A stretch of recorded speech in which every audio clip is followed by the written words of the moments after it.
Everybody loves a good scroll, whether that be on TikTok, Instagram, X, Reddit. And as social media has made it easier to keep up to date with what's going on in the world, it's also changed the way we're able to look at sex. Social media site OnlyFans, known mostly for its X-rated content, saw a 75% increase in members joining the platform during COVID. While not all the content produced on the site is pornographic, there remains a big stigma for those who choose to post on the site. Consequences with me then losing my job, but it's still the best decision I ever made. Sarah Jane Dunn played long-running character Mandy Richardson from the age of 14. He's not going to kill Charlie, because I am. But was axed from the show in November 2021 after making her OnlyFans account. She argues that this was hypocritical. Everyone could see that I'd done all these lad mags all my life and calendars and never been paid anything for any of those things. And then suddenly people were like, hang on, well, why was she allowed to do that? But now she's not allowed to do that. But Sarah's content, while not explicit, is protected by OnlyFans restrictions that stop those who are under 18 from accessing it. For platforms like X, however, there is no such restriction. The minimum age to sign up is just 13 years old, and with 13% of their content being marked not safe for work, children are just a quick search away from being exposed to porn online.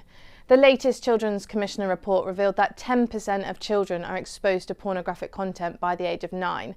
That goes up to 27% by the age of 11, and at least half of children have seen porn by the age of 13. This increase in sexual content online and how easy it is to access has in part contributed to the creation of the Online Safety Act. They have to have mechanisms by which to stop kids younger going, like age assurance, age verification, etc. And they have to explain to the public and to parents how they're doing that. But these lack of restrictions don't just resonate with parents. Our experience of working with kids changed. Our understanding of the impact of technology, but also the availability of porn constantly for kids and particularly directed at boys and young men. Michael set up Men at Work after seeing the influence of porn on young men during his time as a teacher. Increasingly sexualised language in classrooms towards female teachers and to girls. The sharing of sexual images, the demand for them, the expectation of them at increasingly younger ages. He worries about the long-term impacts this could have. It shapes our tastes.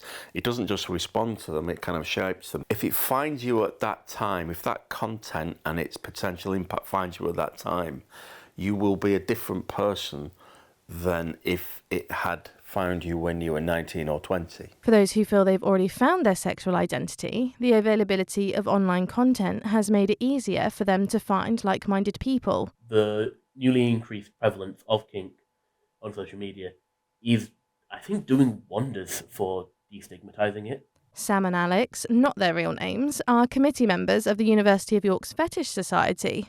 One of the big aims of the society is to make sure its members know how to be safe online. We have an event that we run.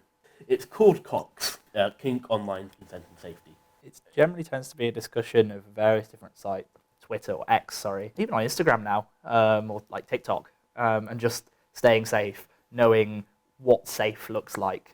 And support like this is vital. Shame comes into my room an awful lot with lots of clients. Kink-aware therapist Alex Sanderson helps those who feel stigmatised by the wider community. There's a lot of affirming work going on, and this is the normalising piece, and this is why it's important that I've done the additional training. I think the social media is having a real impact again in terms of positively, it creates a safe space for people to go to, but there are also people from outside those communities looking in, and through the anonymity of that, being able to just belittle and demean and criticise people for something they don't understand. For those making a living online or just simply enjoying it, there are two sides to every coin. Social media, I think, has its pros and cons. Like, I would hate to see it gone, because I think it is a great way of connecting, but it's just a shame that it's got that, the dark side to it as well.